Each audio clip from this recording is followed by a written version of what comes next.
Hello बच्चों, let's see this question. Match column one with column to. Column one में हमारे पास चार reactions दिए हुए हैं और कॉलम टू में हमारे पास एसोसिएटेड इंथैल्पी चेंज है और उनका नाम हमसे पूछा जा रहा है और इनके कॉम्बिनेशन के बेसिस पे हमारे पास चार ऑप्शंस दिए हुए हैं। तो चलिए इस क्वेश्चन को सॉल्व करते हैं बच्चों। और सबसे पहले तो ये देखते हैं कि इस क्वेश्चन को सॉल्व करने के लिए हमारे पास कौन से की कॉन्सेप्ट की जानकारी होनी चाहिए।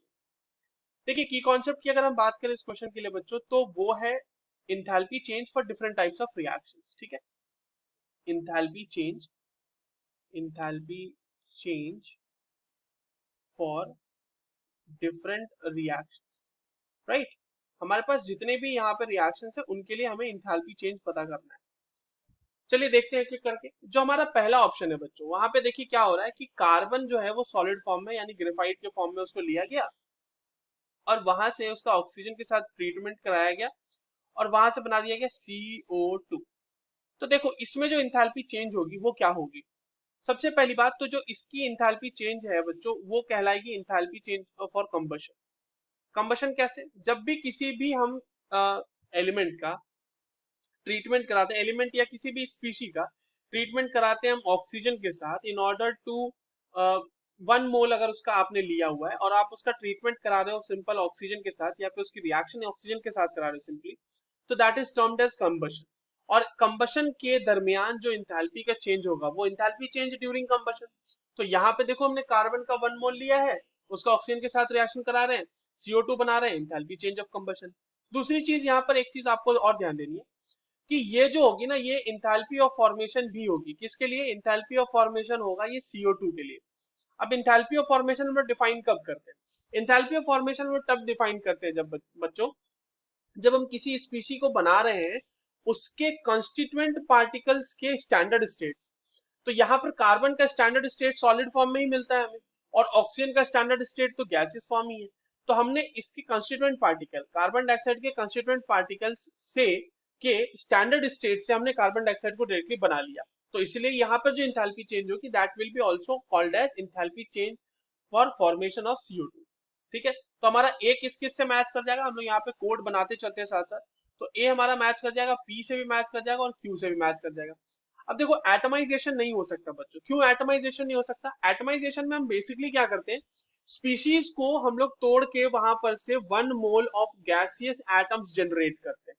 ठीक है, तो या फिर आप इस तरह से समझो कि गैसियस एटम्स जब आप जनरेट कर लेते हो तो वो कहलाता है एटमाइजेशन। तो यहाँ पे एटम्स थोड़ी ना जनरेट किए हैं, हमने तो CO2 का मॉलिक्यूल जनरेट किया है। और सब्लिमेशन इसलिए नहीं हो सकता क्योंकि यहाँ पे डायरेक्टली सॉलिड से गैस में कन्वर्जन नहीं है, सिर्फ फेस ट्रांसफर होना चाहिए, ट्रांसफॉर्मेशन होना चाहिए। यहाँ पर तो कार्बन ऑक्सीजन के साथ मिलके कार्बन डाइऑक्साइड बना ले रहा है, तो ये भी नहीं हो सकता। तो दूसरा आप देखिए आपका क्या है, बी है हमारा, वहां पर कार्बन है आपके पास सॉलिड फॉर्म में और वहां से ये जा रहा है कार्बन गैसेस फॉर्म में। अगेन समझने वाली बात है यहाँ पे, कार्बन सॉलिड से कार्बन गैस गया तो जो इंथैल्पी चेंज होगा बच्चों वो तो सब्लिमेशन होगा ही, क्योंकि डायरेक्टली सॉलिड से गैस जा रहा है। तो ये हो गया इंथैल्पी चेंज फॉर सब्लिमेशन। क्या इसे हम इंथैल्पी फॉर एटमाइजेशन कह सकते हैं, बिल्कुल कह सकते हैं। कार्बन गैसेस एटम्स के फॉर्म में आ चुका है अब यहाँ पे और आपने उसका जो भी स्टेट था वहां पर से आपने उसमें एनर्जी प्रोवाइड करी और उसके साथ आपने गैसेस एटम्स बना लिए। तो ये एटमाइजेशन वाला भी इसके लिए फुलफिल हो रहा है क्राइटेरिया। उसके साथ साथ ये इंथैल्पी ऑफ फॉर्मेशन भी होगा किसके लिए, कार्बन गैसियस के लिए। कार्बन गैसियस को हमने फॉर्म किया है उसके एलिमेंटल स्टेट यानी कि कार्बन सॉलिड से, स्टैंडर्ड स्टेट से। तो ये जो होगा ये डेल्टा एच जो होगा ये फॉर्मेशन के लिए भी यूज होगा। और ये डेल्टा एच फॉर्मेशन किसका होगा बच्चों, तो डेल्टा एच फॉर्मेशन ये होगा कार्बन गैस के लिए। ठीक है, कार्बन गैस के लिए डेल्टा एच फॉर्मेशन होगा। तो बी हमारा किसके साथ मैच कर रहा है, बी हमारा मैच कर रहा है क्यू आर और एस के साथ। अच्छा, कंबशन नहीं हो सकता क्योंकि ऑक्सीजन तो हमने दिया नहीं, ऑक्सीजन के साथ ट्रीटमेंट ही नहीं हुआ उसका। सी को देखिए अब आप, सी वाले ऑप्शन में क्या हो रहा है बच्चों कि आपके पास कार्बन मोनोऑक्साइड गैस है, उसका हमने O2 के साथ ट्रीटमेंट करा और यहां से बनाया है CO2 गैस।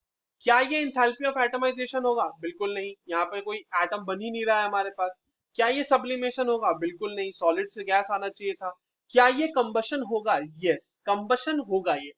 क्यों, क्योंकि हमने ऑक्सीजन से सिंपली ट्रीटमेंट कराया है और उसके बाद हमने इंथैल्पी चेंज को ऑब्जर्व करा। क्या ये enthalpy of formation of CO2 हो सकता है क्या? नहीं हो सकता। क्यों? क्योंकि CO2 का कंस्टिट्यूएंट पार्टिकल कार्बन है और कार्बन का स्टैंडर्ड स्टेट सॉलिड कार्बन है। यहाँ तो हम कार्बन मोनोक्साइड यूज कर रहे हैं ना, तो इसलिए हम इंथैल्पी ऑफ फॉर्मेशन की तरह से इसको डिफाइन नहीं कर सकते। तो सी हमारा क्या हो जाएगा यहाँ पे, सिर्फ और सिर्फ मैच कर जाएगा पी से। अब देखो ऑप्शन डी को ध्यान से देखो आप, CH4 से आपने क्या बना दिया, देखो CH4 है आपके पास गैसियस, और यहां से हमने बनाया है कार्बन एटम्स गैसियस और 4H एटम गैसियस। सिंपल सी बात है ना, एटम्स में हमने इसको तोड़ दिया है, तो इसमें जो इंथैल्पी चेंज होगा बच्चों वो क्या होगा, enthalpy change for atomization. Atomization, ठीक है, atomisation.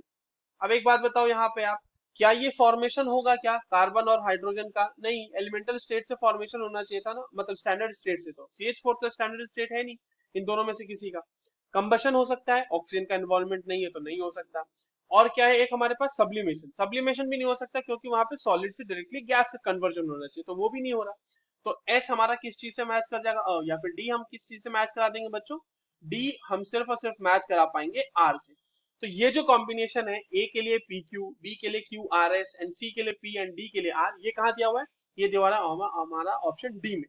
So the correct answer for this question is option D. I hope you understood this well. All the very best.